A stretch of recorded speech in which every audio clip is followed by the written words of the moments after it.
Espírito Santo, você entrar numa piscina sem medo de se afogar,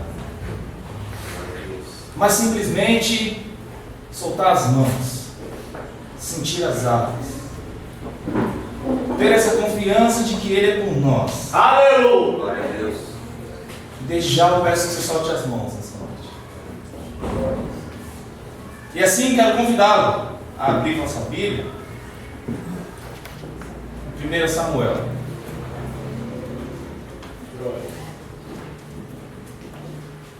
Vamos fazer algumas leituras hoje. Nem todas você vai precisar abrir sua Bíblia, mas leremos alguns textos. 1 Samuel, capítulo 13. Vamos ler o versículo 14 e depois vamos para Atos.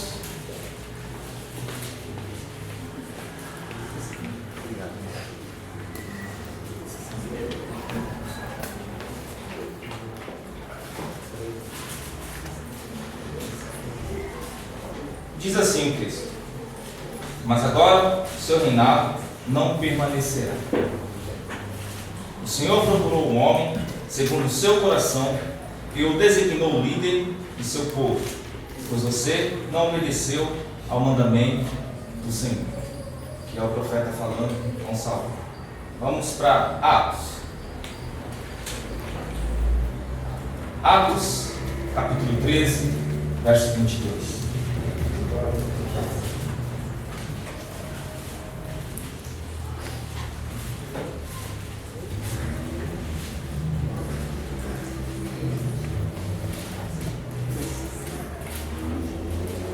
Diz assim: depois de rejeitar Saul, levantou-lhes Davi como rei, sobre quem testemunhou: encontrei Davi, filho de Jessé, homem segundo o meu coração. Ele fará tudo o que for da minha vontade. Sabe o que eu quero de verdade?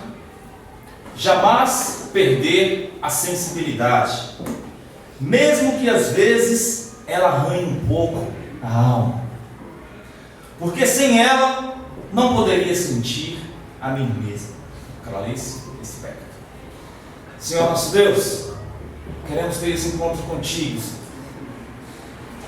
Encontro esse que mude o nosso viver, transforme o nosso pensar, que nos torne pessoas sensíveis, pessoas moldáveis diante de Ti, pessoas que reclinam o ouvido simplesmente para Te ouvir, que Te adora, que Te ama, que Te louva por aquilo que simplesmente Tu és.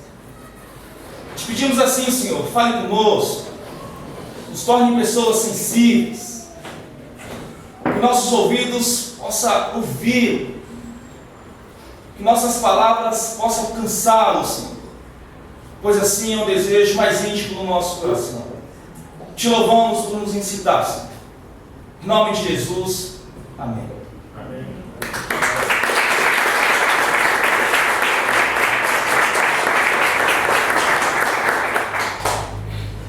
Podemos compreender a história de Davi por 3 ícones.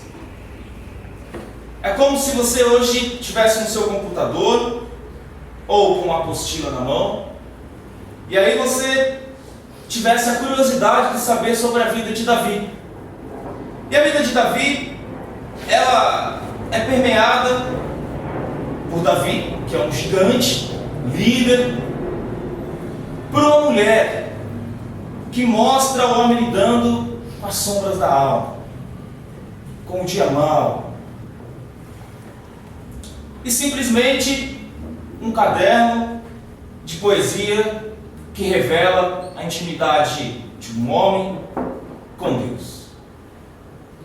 Quando pensamos em Davi, logo nos vem à mente que ele era pastor, esse líder, poeta, matador de gigante, rei, antepassado de Jesus, quanto rota. Em resumo, um dos maiores homens do Antigo Testamento. Mas existe outra relação junto a esta: traidor, mentiroso, adúltero e assassino.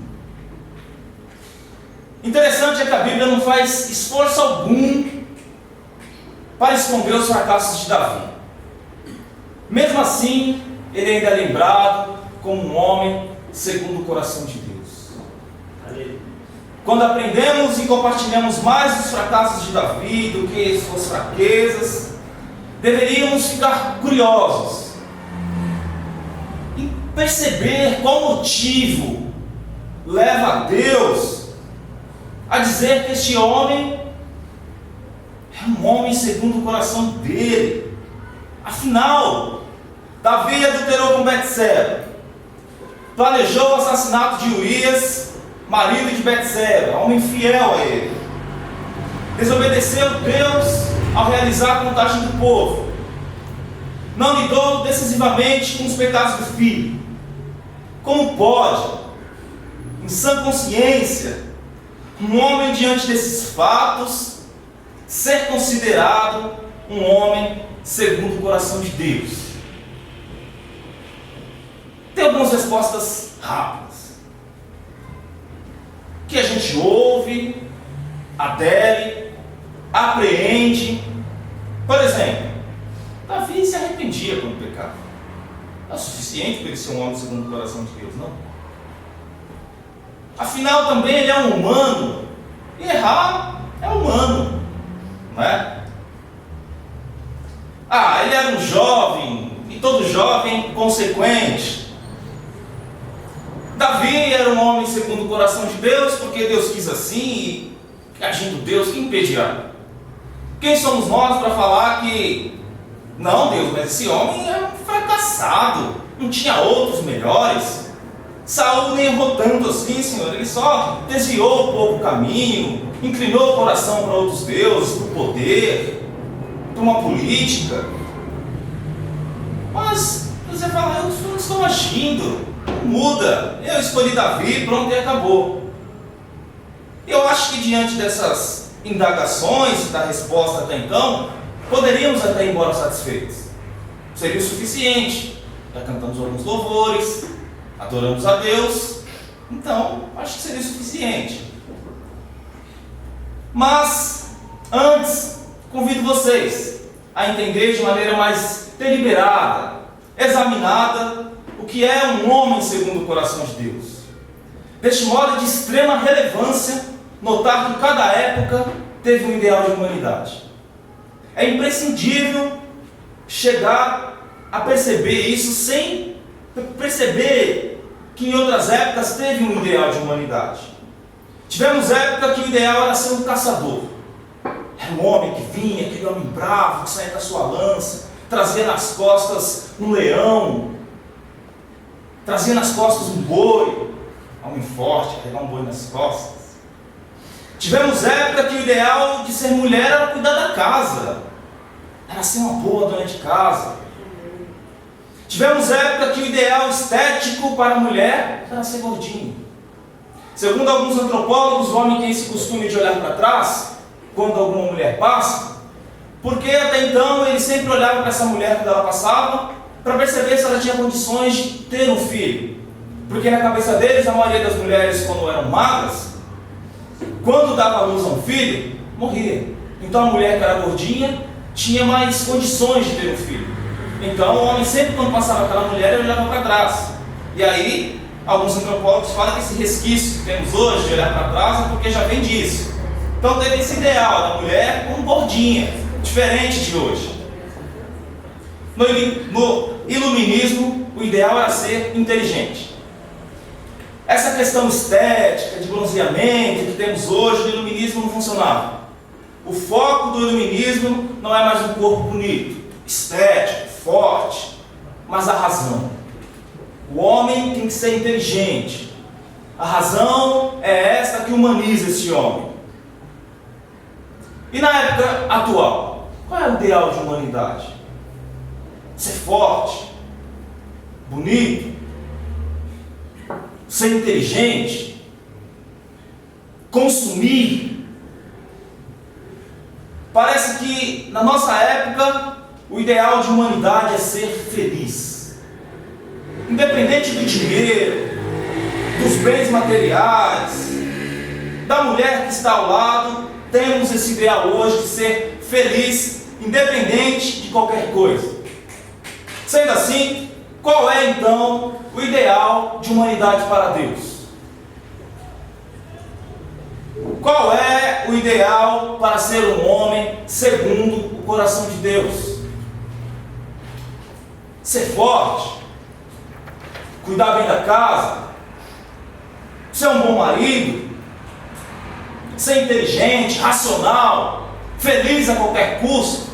Será esse o ideal para percebermos que somos um homem segundo o coração de Deus? E Davi é esse que nos responde, que aflora a nossa percepção. E através da vida de Davi, observamos que o ideal de humanidade para Deus é ser sensível. É ser sensível. Não sei se de fato Davi foi um homem feliz. Não sei se Davi se preocupava esteticamente a fim de ser um homem atraente. Agora, pode-se observar uma coisa. Ele é visto como um homem segundo o coração de Deus, porque é um homem sensível, moldável, é um vaso mole. Interessante que diversas vezes nos debatemos com questões do tipo: Deus existe? E se Deus existe, onde Ele está diante da violência, do mal? Onde está tu, Senhor? Por que me desamparastes? Mas para Davi, Deus é uma presença. Para Davi, Deus não é um conceito. Não abarca essa questão da nossa razão, mas para Davi, Deus é uma presença. Olha o que ele diz no Salmo 139. Senhor, tu me sondas e me conheces. Sabes quando sento, quando me levanto. De longe percebes o meu pensamento. Sabes muito bem quando trabalho, quando descanso. Todos os meus caminhos são bem conhecidos por ti. Antes mesmo que a palavra me chegue à língua, tu já a conheces inteiramente, Senhor. Tu me cercas por trás, pela frente, e põe a tua mão sobre mim. Tal conhecimento é maravilhoso demais, está além do meu poderia alcançar. Para onde poderia escapar do teu Espírito? Para onde fugir da tua presença? Se eu subir aos céus, lá estás. Se eu fizer minha cama na sepultura, também lá estás. Se eu subir com as asas da alvorada e morar na extremidade do mar, mesmo ali tua mão direita me alcança, me guia e me sustenta. Para Davi, Deus é uma presença. E essa presença, segundo Davi, é percebida nos piores momentos da vida. Quando não há mais esperança, quando não há mais luz no final do túnel, quando estamos de mãos leves diante dessa piscina. E assim ele escreve no Salmo 23: mesmo eu andando pelo vale de trevas e morte, não temerei perigo algum, pois tu estás comigo, a tua vara e o teu cajado me protegem. Aleluia. Davi é sensível à maldade dos poderosos, dos políticos, dos opressores, dos que querem o mal do povo. E por conseguinte ele é sincero diante de Deus. Ele se expõe diante de Deus. Ele se escancara, ele se desnuda. Ele não se cobre com folhas de figueira. E aí ele escreve o Salmo 58. Será que vocês, poderosos, falam de fato com justiça? Será que vocês, homens, julgam corretamente? Não. No coração de vocês tramam injustiça, e na terra suas mãos espalham violência. Os ímpios erram um caminho desde o ventre, desviam-se os mentirosos, desde que nascem. Seu veneno é como veneno de serpente, tampa os ouvidos como a cobra que se faz surda, para não ouvir a música dos encantadores, que fazem encantamentos com tanta habilidade. Quebra os dentes deles, ó Deus. Arranca, Senhor, as presas desses leões. Quem de nós tem tamanha sinceridade? Quem é que você gostaria que essa noite Deus quebrasse os dentes? Você tem essa coragem? Esses dias o João pregou aqui e salientou que existem corações que não tem jeito. Corações que, por mais que a semente bate, não aceita. E alguns já ficaram trêmulos diante disso. Imagine se pega uma coisa dessa. Imagine se me vem orando aqui para quebrar os dentes de alguém. Quem tem essa sinceridade diante de Deus? A nossa oração é racionalizada. Nos achamos bonzinhos, cordeirinhos de Jesus. Não temos essa coragem de chegar e falar: Senhor, quebra os dentes daqui, manda esse cara para outra igreja, tem sido um saco demais aqui. Não, Senhor, ele só quer cantar, ele só quer pregar. Não, manda esse cara cair fora. Mas não, a gente ora: Senhor, o Senhor é meu pastor, o Senhor é lindo, maravilhoso. Porque qual o ideal de humanidade nós seguimos? Será que idealizamos que somos esses seres perfeitos? Que não temos desejos maléficos? Será que temos um ideal de ser humano que não coincide com esse desejo de Deus para nós? Que possamos tirar nossas máscaras diante de Deus. Afinal, como diz Davi, Ele sabe o nosso sentar, o nosso levantar, o nosso caminhar. E mesmo diante dessa brincadeira de esconde-esconde que fizemos, Ele nos pergunta aonde estamos, a fim de dialogar conosco. Aleluia. Davi também era sensível à própria dor. Ele não fugia de si, não buscava anestesias. Diante da traição de um amigo, Davi exclamou: até o meu próprio amigo, Salmo 41, íntimo, em que eu tanto confiava, que comia do meu pão, levantou contra mim o seu calcanhar. Porém tu, Senhor, tem piedade de mim, e levanta-me, para que lhe dê pago. Por isso conheço, tu me favoreces, que meu inimigo não triunfa de mim. Quanto a mim, tu me sustentas na minha sinceridade, e me puseste diante da tua face para sempre. Bendito seja o Senhor Deus de Israel, século após século, diz Davi. Amém. A traição dilacera a alma de um homem sensível. Não é à toa que esse Davi toca harpa e faz poesia. Como viver num mundo marcado por sofrimento, por injustiça, por mortes precoces, e não sentir nada. Vir para a igreja como se tudo estivesse normal. Achar que o que está caído é normal. Que passar fome é normal. Que a seca no Nordeste é normal. Como? Como ser traído e querer ser bonzinho? Como? Como não sentir, chorar, se amargurar, gritar? Parece que a nossa sociedade luta contra qualquer tipo de sensibilidade. Ela não admite ser afetada, incomodada.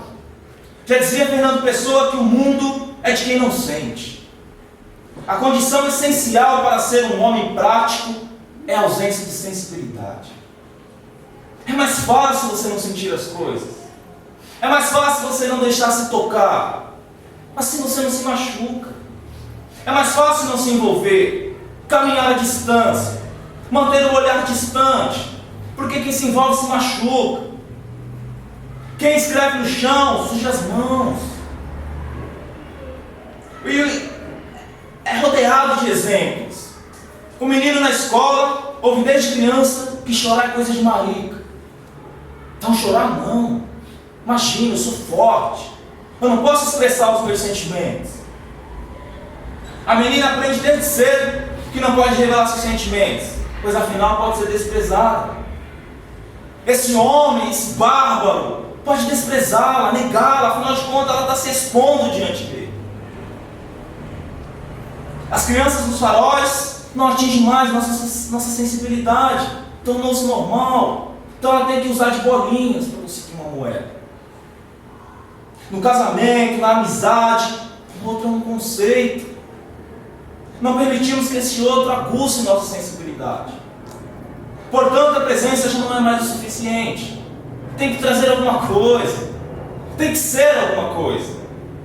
Ele tem que preencher os nossos conceitos, os nossos ideais.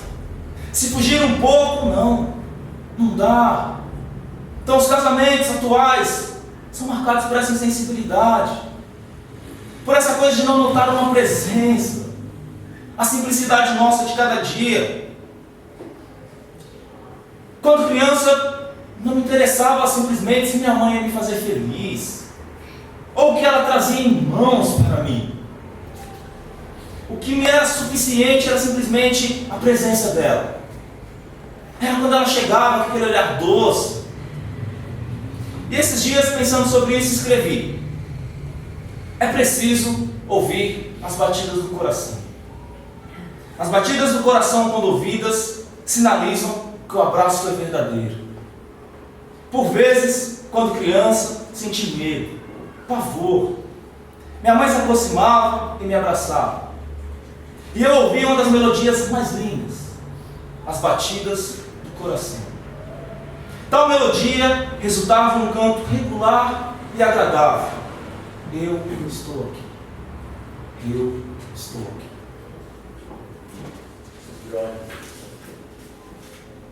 Para ouvir essas batidas, tem que ser sensível.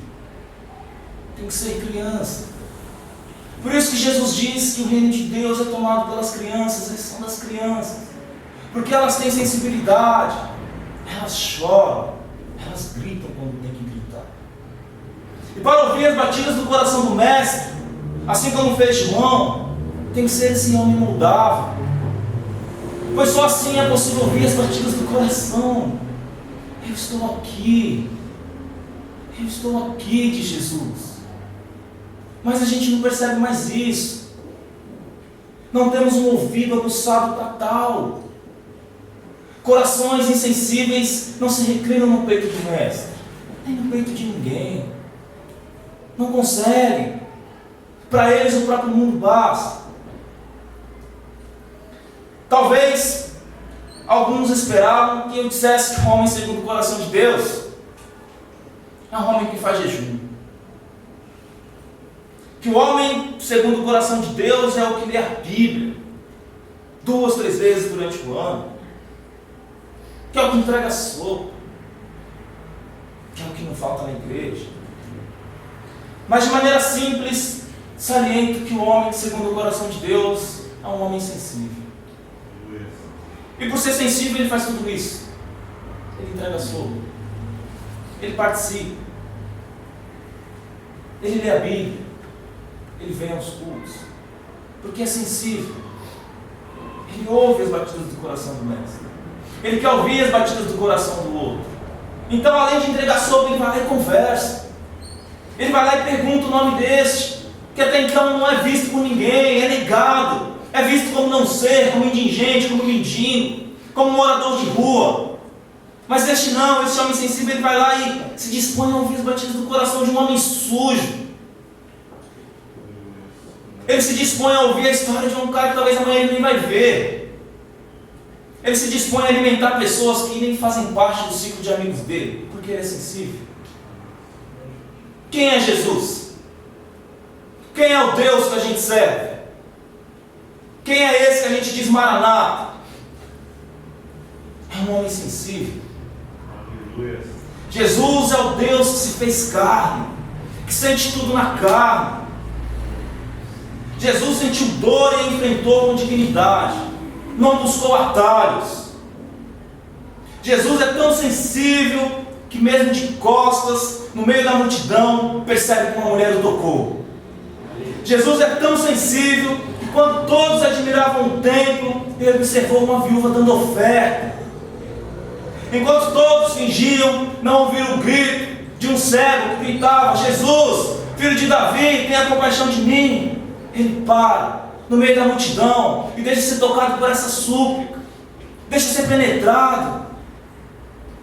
Ele chega e um amigo está sepultado há 4 dias. O que fazer? Diante da morte de um amigo, um homem sensível chora. Jesus chorou. Diante da morte de um amigo, Davi chorou e exclamou: como estou triste por você, Jonatas, meu irmão. Como ele queria bem. Sua amizade era para mim mais preciosa que o amor das mulheres. É tão lindo isso, que nós modernos confundimos tudo. Nós negamos essa sensibilidade, que a gente pega um texto desse e fala que isso aqui era um amor de homossexuais. Porque somos insensíveis. Não percebemos que o relacionamento mais lindo que tem na face da terra é o relacionamento de amigos. Que um casamento, para perdurar, tem que ser amigos. E a gente confunde tudo. Não, ele era homossexual. Não, Davi está falando: amigo, eu só queria bem, você partiu. E eu choro por você.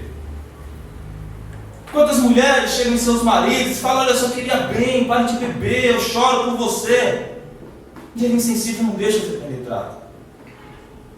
Quantas mulheres gritam, me ouvem, assim como o cego gritava para Jesus, mas ele não tem mais ouvido, ele não tem mais tato, ele não consegue perceber. Irmã Cícera, mãe do Hélio, Deus sabe da sua dor, porque a senhora tem um coração sensível. Quem tem um coração sensível sofre mais mesmo. Sente a falta de quem foi. Corações sensíveis não se dobram a nada. O outro partiu, que parta, eu procuro o outro. Mas ainda existem mulheres na nossa sociedade, homens, que choram ainda pela morte desse que foi, que celebram a vida desse que foi, que não trocam este outro, porque são sensíveis, que não vivem pulando de galho em galho, que não trocam os amigos, que choram ainda, que não vai em enterro para falar de evangelho, mas vai para chorar. Por isso que diante da perda, mais do que oferecer respostas às perguntas, Jesus respondia aos corações. E Jesus está respondendo ao seu coração nesta noite, mulher. Ele é contigo. Portanto, se tem um coração de ferro, bom proveito. O meu e Jesus fizeram mãe de carne e sangra todo dia. Sangra com essas mulheres que choram. Sangra diante da justiça. Sangra diante da seca do Nordeste. E o que me resta é cantar. Quando olhei a terra ardendo, com fogueira de São João, eu perguntei a Deus do céu, por que tamanha judiação? Eu perguntei a Deus do céu, ai, por que tamanha judiação? Meu coração sangra diante do amor de Deus. E o que me resta é cantar. Que amor é esse? Que amor é esse que eu não entendo? Sangra meu coração ao ver que pessoas ainda morrem por falta de atendimento. Que nas favelas são amontoadas, feito bicho, animais. Por isso eu canto. Que país é esse? Que país é esse? Por fim, peço a Deus que o meu coração, que o seu coração seja sensível, para que Deus trabalhe no nosso coração, para que um dia sejamos vistos como homens segundo o coração de Deus. Por isso temos que cantar: sonda-me, Senhor, sonda-me, Senhor, e me conhece. Quebranta o meu coração.